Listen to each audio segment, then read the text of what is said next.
Hey guys, what's going on? My name is Jordan Masson, and welcome to the DIY Wrestling Podcast. We're here for 205 Live and Smackdown Live. Everything is just completely 1010% live now. 3 hours of wrestling.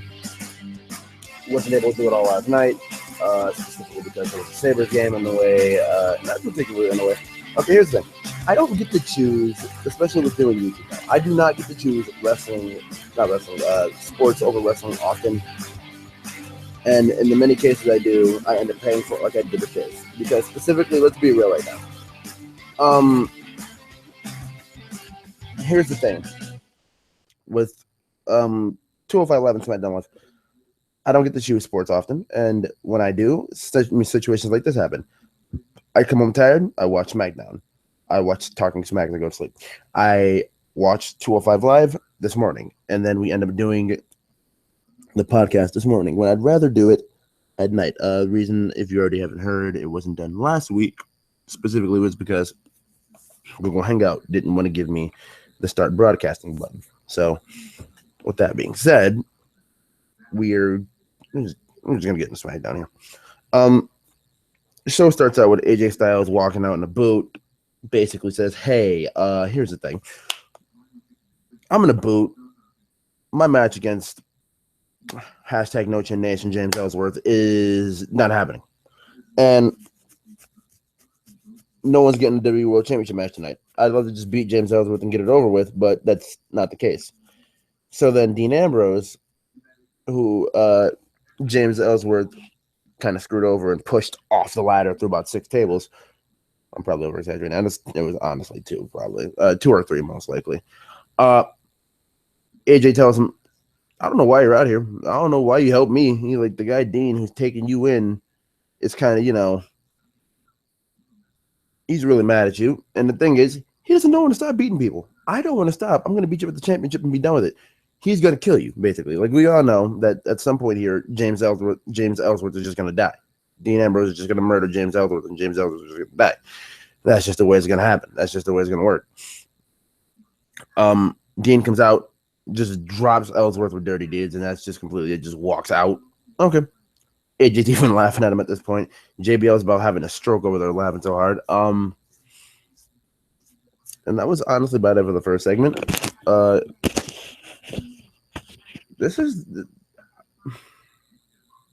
have thoughts on Ambrose. And I'm going to kind of bring them out in the last segment. In the last segment of SmackDown. Okay, so let me see what we had first, as I'm extremely unprepared here.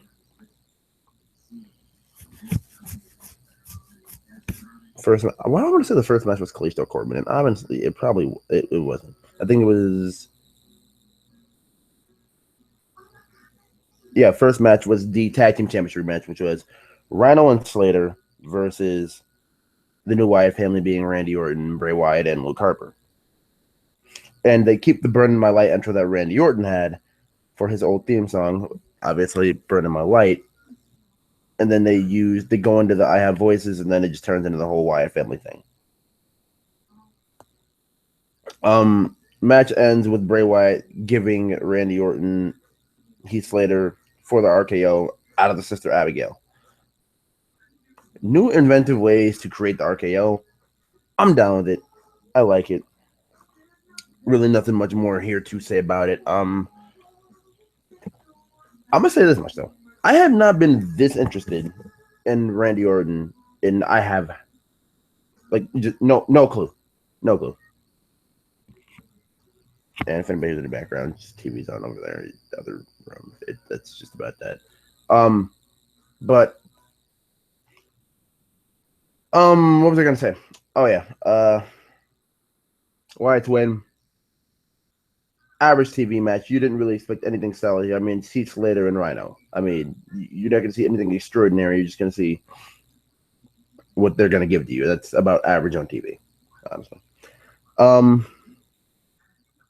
But yeah, as I was saying, I haven't really cared this much about Orton in a long time, and they did a great job of investing me in Randy Orton, because I never really hated the guy. It's just like when Randy Orton comes on TV, it's just, oh, all right, Orton, okay.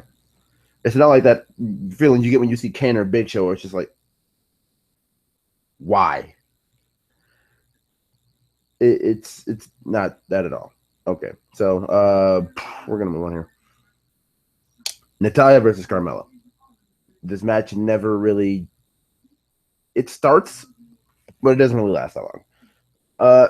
Carmella basically runs out on Natalya after basically saying she was the one who attacked Nikki and doing her promo and everything. The crowd started asking her, how you doing? She told them to shut up while she was talking. And Natalya comes out, basically chases Carmella out. Nikki looks her in the face, just gives her that. It looked honestly like a Hawaiian stink eye. That was just completely. She just. Nikki's like, I'm not going to say I believe her, but then again, you give me no reason to kind of believe you, so I'm just going to look you straight in the face and act like I hate you because I don't know if anyone tagged me. Just, I get where this is going. We're eventually going to find out Natalya did do it, but a Natalya and Nikki feud is not something I think I'd want to see on Smackdown. I think I'd rather want to, like, if you keep Carmella involved in any way, I'm fine with that. I don't want to see Natalya versus Nikki Bella. I just don't. Okay. So yeah, okay. We're gonna move on here.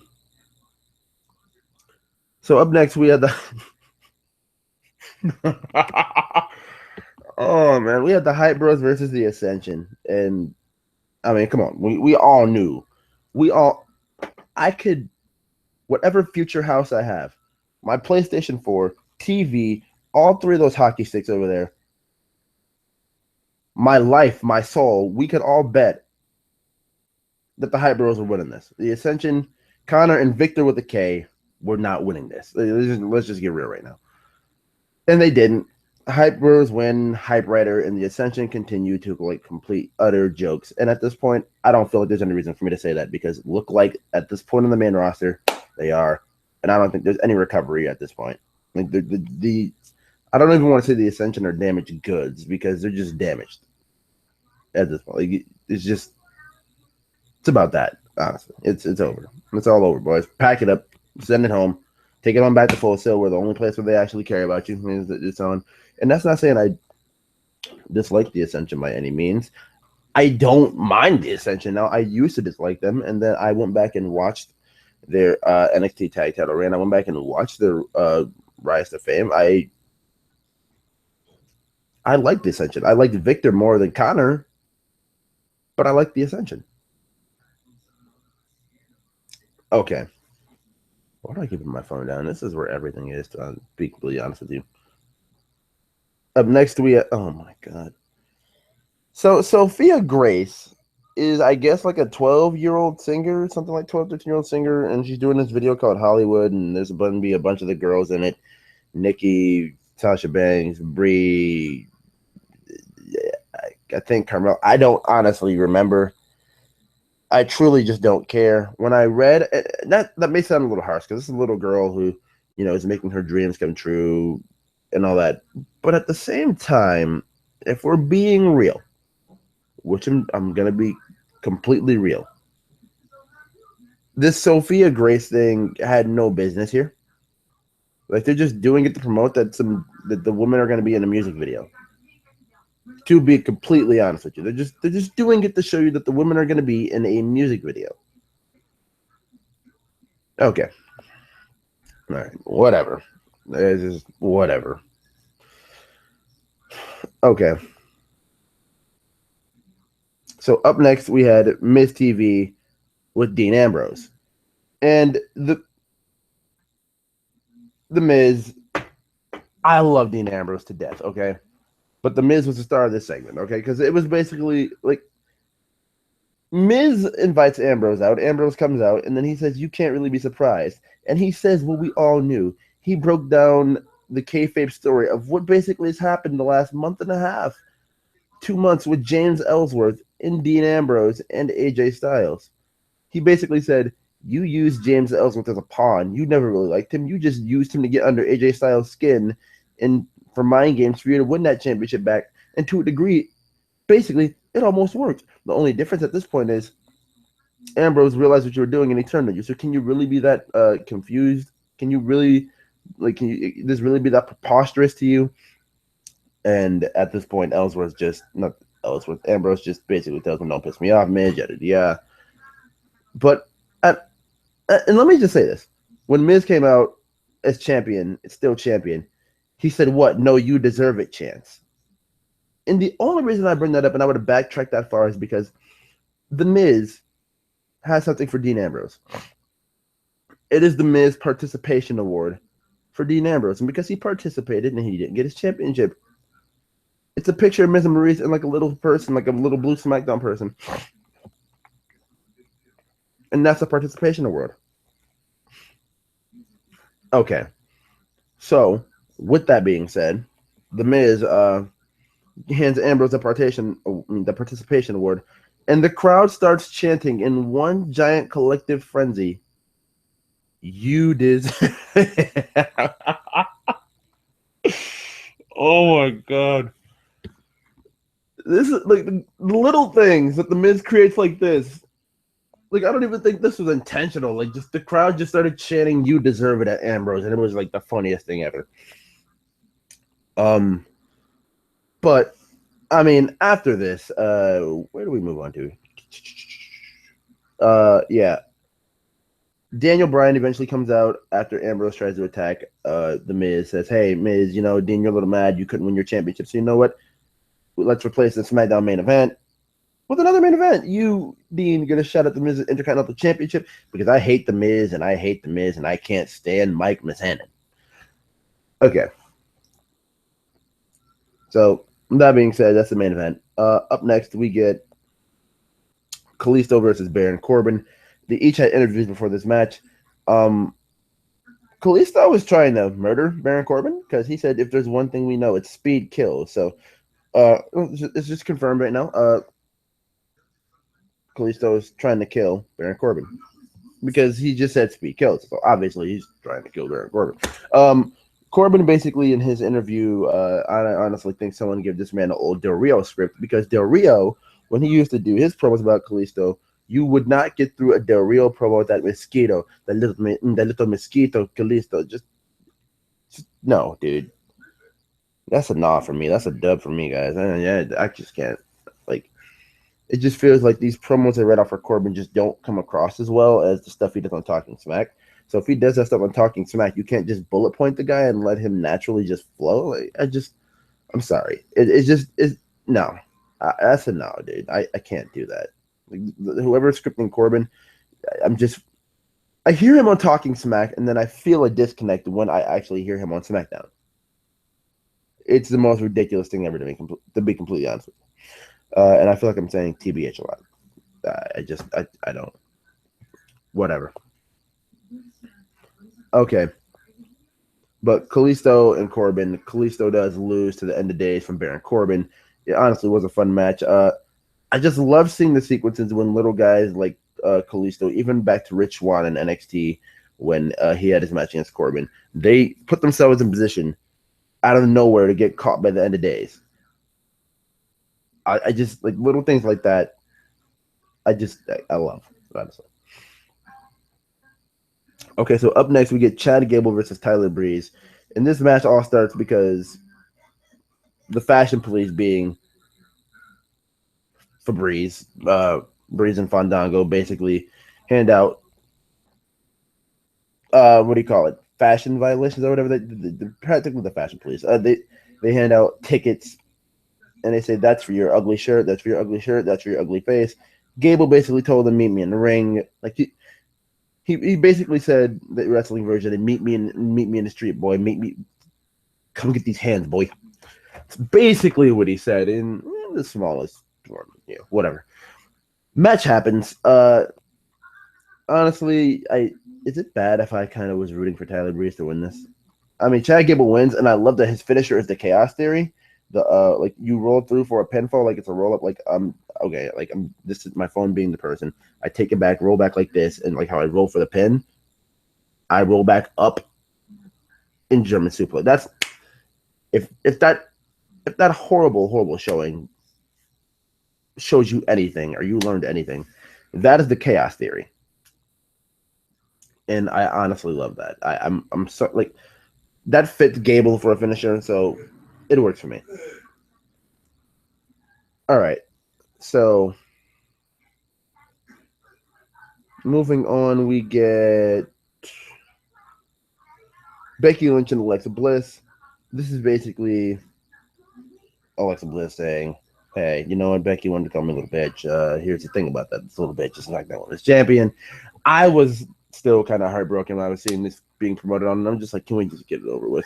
And then I hear Alexa Bliss talk on the mic, and then I'm just like, I'm reminded of how good she is, and maybe this won't be so bad. And I never thought it'd be bad to begin with. It's just as a Becky Lynch fan, it kind of just it just messes with me a bit to see this stuff, and I've got to move on and get over it. Okay. All right. So that's that, and we're gonna move it on forward here.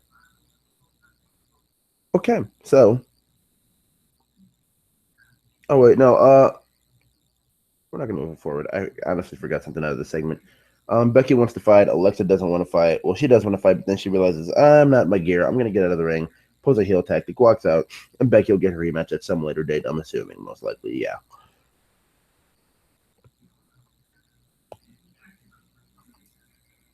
Okay. So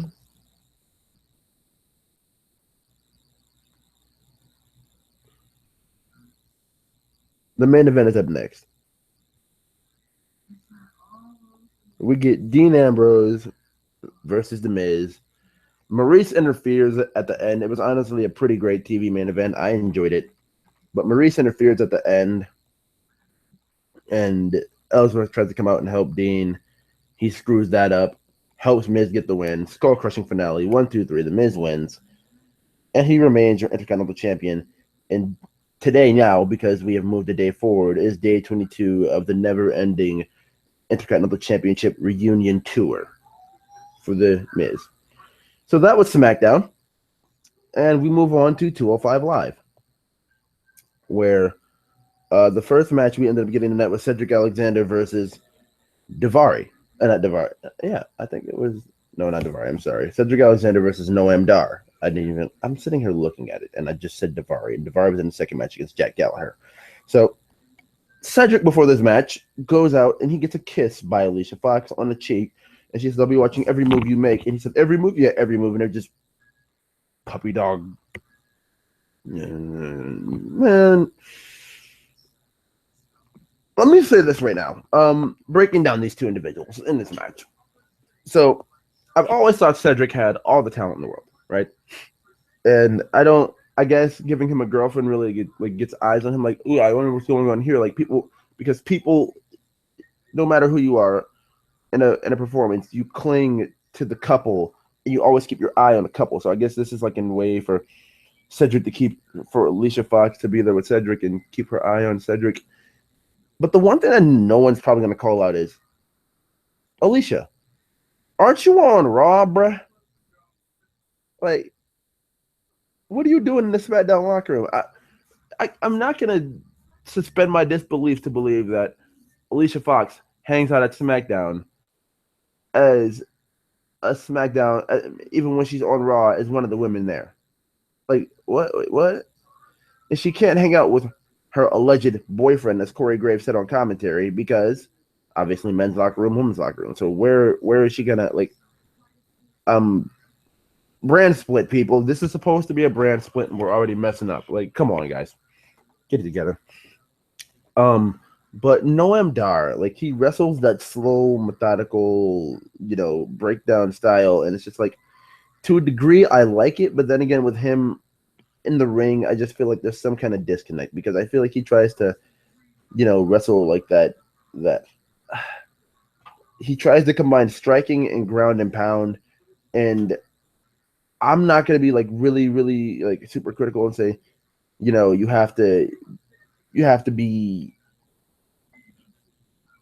Zack Sabre Jr. to have it be accomplished correctly or Drew Gulak to have it done correctly.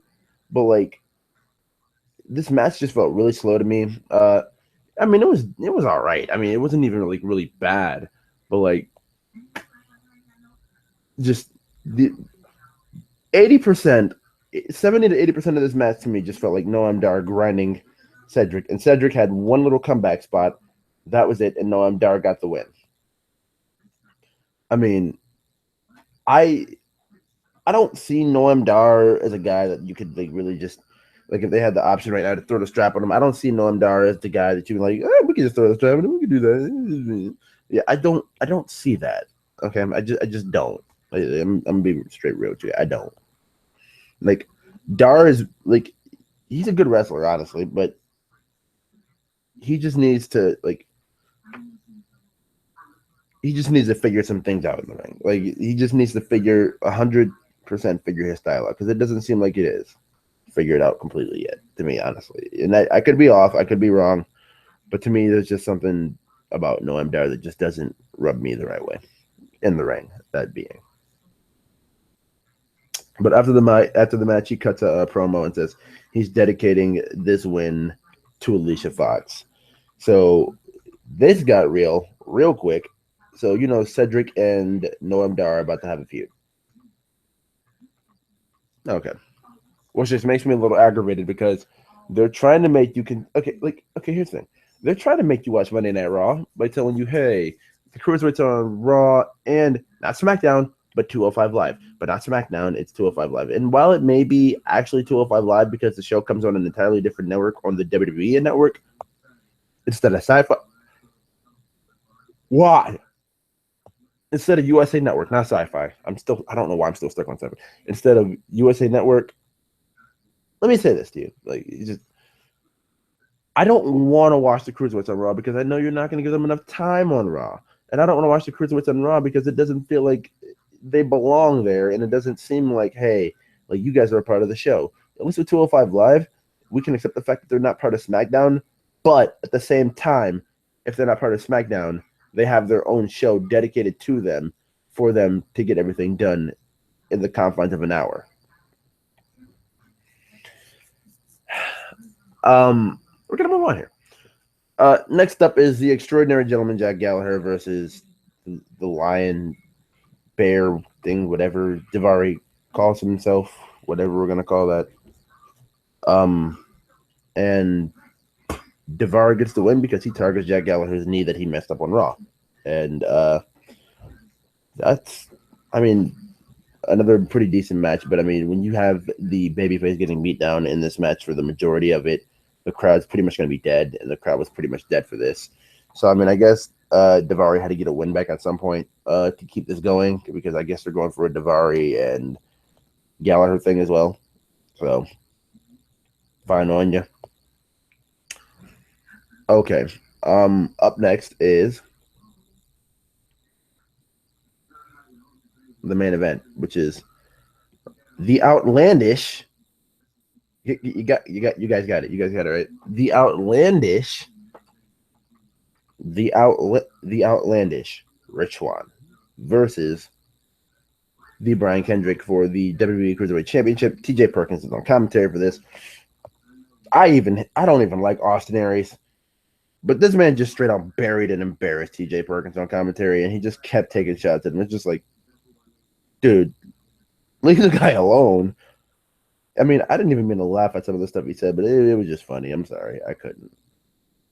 Okay, but this main event, back and forth main event, Kendrick's heel tactics are starting to win me over just a little bit. Like, I'm not a fan of the guy completely as a wrestler, but I don't know if it's just Rich Swann or I don't know what it is, but it's starting.